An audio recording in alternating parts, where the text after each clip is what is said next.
Hello, people, and welcome back to part 2 of the BitSat strategy for 2027 for all the board students. तो हमने discuss कर लिया था पिछली बारी till the subject wise strategy and now we are going to talk about the monthly preparation phases. देखो monthly preparation phases के अंदर we are going to talk about the July to October वाला phase. देखो जुलाई to अगस्त तुम्हें अपना base build करना है, PCM के चैप्टर्स कवर करने हैं, स्कूल के पेस के साथ साथ चलना है, daily reading habit for English develop करनी ही करनी है. ठीक है, सितंबर में हाफ द सिलेबस हमारा खत्म हो जाना चाहिए है, रेगुलर प्रैक्टिस सेट्स तुम कर रहे होने चाहिए and logical reasoning, verbal topics and time drills तुम्हारी स्टार्ट हो जानी चाहिए, जो मैंने तुम्हें पिछले में समझाया. ठीक है, अक्टूबर में तुम्हारे एडवांस चैप्टर्स जो तुम्हें लगता है कि तुमसे नहीं होते थे, कैलकुलस, एप्लीकेशन ऑफ डेरिवेटिव्स, ये सब जो तुम्हें लगता है कि डिफिकल्ट है, ये सब तुम्हारे कवर होने चाहिए है. एंड चेक पॉइंट अपना साथ साथ रखना, अपनी एक स्ट्रैटेजी नोटबुक बना के रखना जहाँ पे तुम्हें पता हो कि मेरा कौन सा चैप्टर चल रहा है, मेरे को कितना कवर करना है अभी और. ठीक है, नवंबर टू दिसंबर 80% तुम्हारा हो जाना चाहिए नवंबर तक. Pending chapters, NCERT concepts, weak areas, short notes तुम्हारे बन चुके होने चाहिए. दिसंबर के अंदर फाइनल कोर्स कंप्लीशन तुम्हारा कंप्लीट हो जाना चाहिए है, 100% syllabus by December 31 across all the subjects. PCM, English, LR not single subject only, तीनों सब्जेक्ट्स पे इक्वल फोकस. इनफैक्ट पांचों सब्जेक्ट्स पे तुम्हारा इक्वल फोकस होना चाहिए. इंग्लिश एलआर फिर भी कम कर सकते हो but PCM very very important. ठीक है, at speed and section drills, timed MCQ sets करना, इसके बाद फुल इंग्लिश एलआर सेक्शंस करना, जेई मेंस के मॉक्स लगाना, एक्यूरेसी इंक्रीज करना एंड फिर पेस भी इंक्रीज करना, अपनी स्पीड. पहले एक्यूरेसी फिर पेस. ठीक है, Jan to April final phase, जनवरी में revision plus weekly mocks, revise all chapters, start 3 hour mocks weekly, JEE मेंस के मॉक्स देने हैं. फरवरी में तुम्हारा बोर्ड आ जाएगा, 2 मॉक्स देने हैं, जो भी सब्जेक्ट का बोर्ड है उससे पहले उसके 2 अच्छे अच्छे पेपर्स देने हैं. सीबीएसई का सैंपल पेपर जरूर प्रैक्टिस करके जाना है, बहुत अच्छे लेवल का आता है. ठीक है, मार्च में boards first 1 to 15 boards focus करना है, stay light on MCQs. Post board switch to BITSAT, go full MCQs, speed drills लगाओ, अपनी पूरी पुश डाल दो एंड अप्रैल में फाइनल पुश फॉर्मूला शीट्स के साथ एरर नोटबुक अपनी रिवाइज करो, फ्रीक्वेंट मॉक्स दो and this would be your timeline for the Jan to April, that's the final phase. ठीक है, इसका भी एक स्क्रीनशॉट ले लो अपने पास.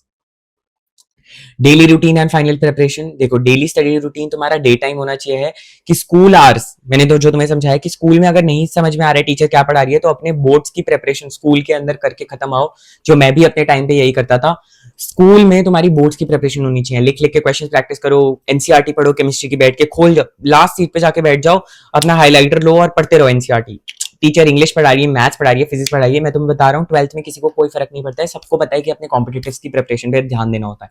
मैं लास्ट सीट पे जाके बैठ जाता था. कोई मत सोचो टीचर कुछ नहीं कहेगी, तुम्हारे प्रैक्टिकल के मार्क्स भी तुम्हें मिल जाएंगे, सिर्फ अपनी प्रैक्टिकल फाइल्स कंप्लीट रखना, बाकी अपनी प्रिपरेशन पे फोकस करो. ठीक है, same day revision logs, concepts before starting new practice अगर तुम्हें लग रहा है कि अपनी एक बुक उठा जाओ, एनसीईआरटी एग्जाम्पलर ले जाओ और वहां पे क्वेश्चंस करते रहो. ठीक है, after school build score, do 1 block of maths, physics, numericals for speed and accuracy, give 1 focus block. अगर तुम्हारी ट्यूशन है तो ट्यूशन जाओ, क्लास में जाके पढ़ो, जो भी तुम्हारा टीचर तुम्हें कॉन्सेप्ट समझा रहा है वो समझो, उसके आके क्वेश्चन प्रैक्टिस करो. ठीक है, इवनिंग में फ्रॉम दिसंबर जब तुम्हारा सिलेबस कंप्लीट हो चुका हो अपनी मॉक्स रखना इवनिंग के अंदर, या मैं रेकमेंड करता हूँ कि अगर तुम्हारा है कि सुबह वाली शिफ्ट में पेपर दोगे या शाम वाली दोपहर वाली शिफ्ट में दोगे पेपर, तो उसी टाइम स्लॉट में प्रैक्टिस करो, तो ताकि तुम्हारा दिमाग एक वायर हो जाएगी. ठीक है यार, मेरे को 9 से 12 पेपर देना है तो मेरा 9 से 12 दिमाग अच्छे से चलना चाहिए.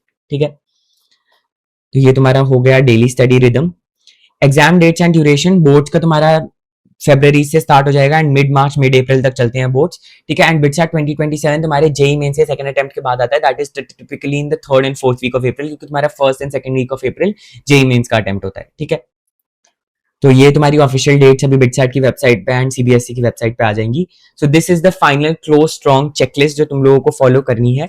देखो focus area is NCERT mastery, NCERT first in every subject. तुम्हें ध्यान रखना है एनसीईआरटी के बारे में, एनसीईआरटी पे बहुत अच्छे से फोकस करना है, पहले सारे सब्जेक्ट्स की एनसीईआरटी बहुत अच्छे से क्लियर होनी चाहिए, चाहे वो सीबीएसई के लिए बहुत ज्यादा इंपॉर्टेंट है. ठीक है, mock volume 20 plus full practice papers for both JEE Mains and BITSAT, अलग अलग, मतलब तुम्हारे 40 मॉक्स तो होने ही चाहिए है प्रैक्टिस. ठीक है, this is after December, not अभी.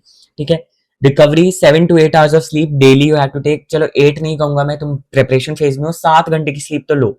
ठीक है, बहुत इंपॉर्टेंट होता है, जब तक तुम अपने दिमाग को रिजुविनेट नहीं करोगे तब तक तुम्हारी प्रिपरेशन अच्छी नहीं होगी, चीजें याद नहीं रहेंगी. इनऑर्गेनिक केमिस्ट्री को याद करने के लिए मैं एक बारी ऐसा भी हुआ है कि मैं पूरे पूरे दिन इनऑर्गेनिक रखता था, फिर मैं 10-10 घंटे सोता था, क्योंकि जितना तुम सोगे ना उतने तुम्हारी दिमाग में रिटेंशन होगी. ये नहीं रील्स देख रहे हो सोते हुए. ठीक है, सोना मतलब सोना है, बट हाँ 10 घंटे भी मैं नहीं रेकमेंड करूंगा, 7 घंटे is the apt sleep you need. ठीक है, फिक्स्ड बेड टाइम रखो अपना रोज का कि 11 बजे सो रहा हूँ, 12 बजे सो रहा हूँ, 10 बजे सो रहा हूँ, जो भी तुम्हें सही लगता है according to your routine.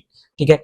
Doubt clearing, जो डाउट आ रहा है उसी दिन अपनी टीचर से पूछो, अपने मेंटर से पूछो, अगर तुम्हें कोई रेजोल्यूशन चाहिए उससे पूछो। ठीक है। Doubt log, ask next class, progress tracking, weekly checklist review, chapter status and week topic targets. अगर तुम्हें लग रहा है कि तुम्हारी प्रोग्रेस ट्रैक करनी है, तुम्हें कुछ स्पेसिफिक डाउट्स हैं जो तुम्हें लग रहा है प्रिपरेशन के बीच में तुम्हें आ रहे हैं, तुम एक प्रोग्रेस ट्रैकिंग वेबसाइट बना सकते हो। तो तुम अपने एक प्रोग्रेस ट्रैकिंग कर सकते हो, जैसे एक नोटबुक ले ली, उसमें लिखते रहो क्या क्या चैप्टर्स हम कवर करने हैं। एंड तुम्हें लगता है कि तुम्हें कोई मेंटर की जरूरत है जो तुम्हें अकाउंटेबिलिटी प्रोवाइड करे, तो मैं खुद एक बिटसैट 2027 का कोहोर्ट है टाइप्स ऑफ, जहां पे तुम अगर चाहते हो तो you can schedule a call with मी। अगर तुम्हें कुछ भी डाउट है प्रिपरेशन से रिलेटेड कि कौन सी बुक्स फॉलो करनी है, कौन से चैप्टर्स हमें पहले कंप्लीट करने चाहिए, या हमारी प्रोग्रेस ट्रैकिंग में हेल्प कर दो भैया, या हमारी टाइम टेबल बनाने में हेल्प कर दो भैया, तो we would be giving you all round help. You can book call with me on Topmate, link is in the description. तुम्हें कभी भी लगता है in between your preparation you have any kind of doubt, तो उसमें मैंने slots डाल रखे हैं, तुम्हें जब भी लगे कि ठीक है आज हमें कॉल बुक करनी है, तुम एक कॉल बुक कर सकते हो। ठीक है। So yeah, this was all for this video. Thanks for watching the second part. I hope तुम्हें अब complete एक road map की clarity हो चुकी होगी. And this was all for this video. Thanks for watching. We are very close to 3000 subscribers. तो please 3000 subscribers channel पे complete करवा दो. And मैंने 3000 subscribers पे एक giveaway भी promise कर रखा है of my own handwritten notes. तो वो भी तुम्हें मिल जाएंगे of the lucky winners. So thanks for watching the video. We'll be meeting once again. Till then, bye bye.